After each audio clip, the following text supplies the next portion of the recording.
Advocate इनको एक ही advice करता हूँ कि सरकार हमारी गूंगी बहरी हो चुकी है। इस सरकार को कुछ नहीं दिखाई दे रहा, ना कुछ सुनाई दे रहा। इनको मैं ये एडवाइस कर रहा हूँ, एक प्रदर्शन करना इनका तो हक है, बट इसके साथ साथ मैं इनको कह रहा हूँ ऑनरेबल हाई कोर्ट का दरवाज़ा खटखटाएं। उनसे मैं उम्मीद करता हूँ, इनसे भी और ऑनरेबल हाई कोर्ट से भी उम्मीद करता हूँ इनको डेफिनेटली इनको इंसाफ मिलेगा वहाँ से। अगर रही बात है भाजपा की सरकार से, यहाँ से इंसाफ नहीं मिलेगा, इनको सिर्फ जेल मिलेगी। जी ऋषि कीलम जी, क्या कहना चाहते हैं आप, जिस तरह से आपने भी इनके साथ इनके इशू सुने? देखिए, इनका मैं एक चीज़ बताना चाहता हूँ, इनका कसूर है। इनका कसूर ये है कि इनने 25 साल सर्विस की, वो भी ईमानदारी से, मेहनत से। ये इनका कसूर है। भारतीय जनता पार्टी को मैं बताना चाहता हूँ, इनका कसूर यही है। डेली वेजेस का कसूर ये है कि वो ईमानदारी से काम कर रहे हैं। आंगनवाड़ी वर्कर्स का भी यही कसूर है, कैजुअल लेबर्स का भी यही कसूर है। हर एक तबके का जो सड़कों पे आपको नज़र आ रहे हैं, उनका कसूर है कि ईमानदारी से काम कर रहे हैं। खुद एमएलए की तनख्वाह जो है लाखों में है, मिनिस्टर की पेंशन जो है लाखों में है, और इनको 6,000, 10,000, 8,000 दे रहे, वो भी रुला रुला के। क्यों? इनका कसूर है कि ये मेहनत करते हैं, ईमानदारी से करते हैं। इनको चोरी नहीं आती है, इनको करप्शन नहीं आता है जैसे लीडर्स कर रहे हैं।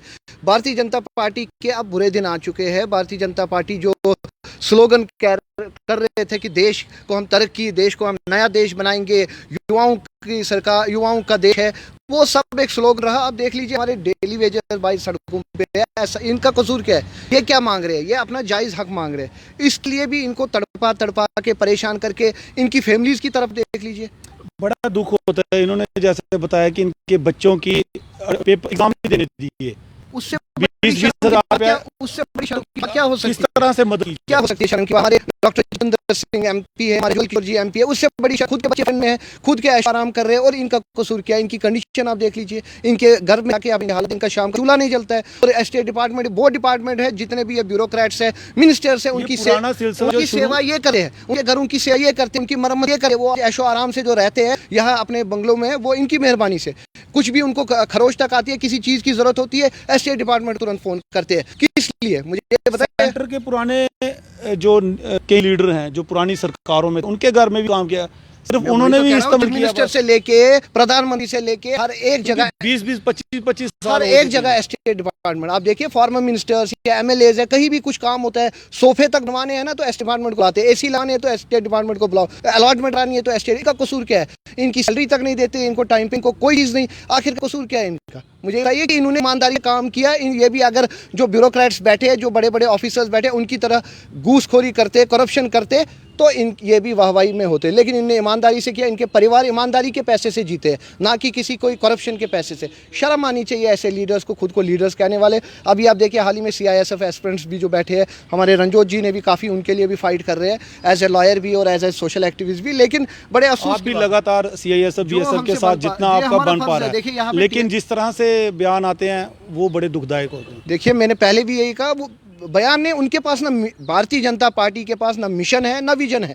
वो बस ऐसे ही वो कर रहे हैं कि हवा में बातें करते हैं, ना विजन तो है ही नहीं, पता ही नहीं हमें करना क्या है। बस खाली सियासत, कहाँ पे हमें सरकारें तोड़नी है। खाली कहते हैं कांग्रेस ने 70 साल भारत को लूटा, कुछ नहीं किया, डेवलपमेंट नहीं किया। उन्होंने तो नहीं किया, क्योंकि उसी की वजह से ये लोग भी बेचारे सड़कों पे हैं। वो ये चाहते हैं कि अगर इनको कांग्रेस के टाइम लगे तो इनको निकाल दो। वो तो यही इसी के पीछे लगे कि इनकी नौकरी कैसे लगी है, हम अपने बंदे फिट करेंगे। वो तो इसीलिए लगे कि इनका टाइम हो गया, अपने बंदे लगाओ।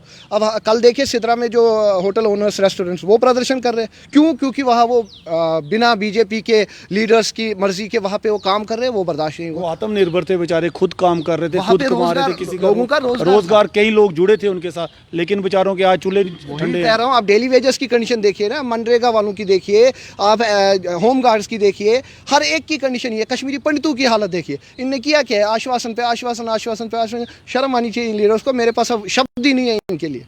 किस तरह से आप इनकी जो सहयोग करेंगे, सपोर्ट करेंगे, जो सोमवार से मंडे से ये? देखिए, पहले तो हम आप सब मीडिया वालों की धन्यवाद करते हैं। जो भी डेली वेजर्स है, आंगनवाड़ी वर्कर, जो भी वर्कर्स सड़कों पे है, आप लोगों का पूरा सहयोग है। और जो रंजोत जी भी लॉयर है, ये भी पूरा समर्थन अपना दे रहे हैं। और हमसे भी जितना बन पाए, हमें सियासत नहीं करनी है, कोई पब्लिसिटी नहीं चाहिए इनसे। ये हमारा फ़र्ज़ है। कल को हम भी इनकी जगह हो सकते हैं, हमारे परिवार वाले भी इनकी जगह हो सकते हैं, और हमारा ये फ़र्ज़ बनता है आखिरी दम तक हम इनका साथ देंगे और लड़ेंगे। अगर ये हंगर स्ट्राइक पर बैठेंगे, हम भी उनके साथ बैठेंगे। शुक्रिया जी। जिस तरह से आपने देखा कि आपके साथ ये लोग जुड़े हैं, तो क्या कहना चाहेंगे, किस तरह से आप देखते हैं कि जो संस्थाएं हैं वो भी आपके साथ जुड़ रही हैं?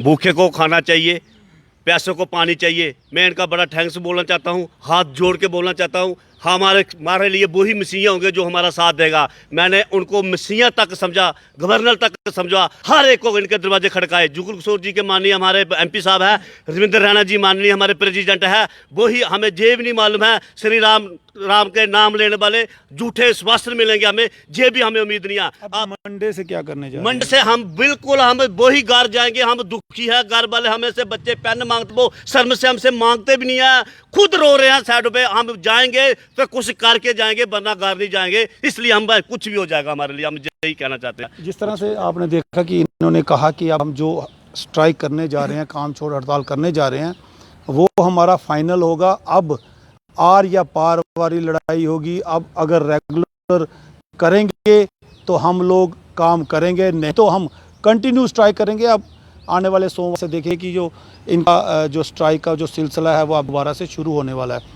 कमेंट ज़रूर रखिएगा, राय ज़रूर रखिएगा, क्योंकि हम लोग ही जो आगे उन्हीं प्रश्नों के, आपके ही जो प्रश्न होंगे वो आगे हम पूछेंगे कि क्या कारण है, क्यों इनके जो मसले हैं वह हल हो रहे हैं। घर परिवार जब शाम को ये जाएंगे तो वो किस आस से आंखें बिछाए देखे होंगे, हमारा पापा क्या लाएगा, हमारा पति क्या लाएगा, हमारा बेटा क्या लाएगा। लाएगा कहाँ से जब इनके जेब में कुछ होगा ही नहीं। दिहाड़ी कहाँ से लगाएंगे? जहाँ जाते हैं वहाँ पे पूरा दिन काम करवाते हैं, झाड़ू पोछे लगवाते हैं, साफ़ सफाइयाँ करवाते हैं, लेकिन कुछ नहीं मिलता। तो एडमिनिस्ट्रेशन से एक ही रिक्वेस्ट है, हाथ जोड़ के कृपया इनकी तरफ ध्यान दें। ये गरीब लोग हैं, गरीब जनता है, यही जनता है तो आप हैं। तो इसलिए सोचिए, देखिए, प्रदर्शन करने से पहले ही कोई ना कोई अल्टरनेटिव निकालिए ताकि इनका घर परिवार चले। न्यूज़ लेटेस्ट अपडेट को ज़्यादा शेयर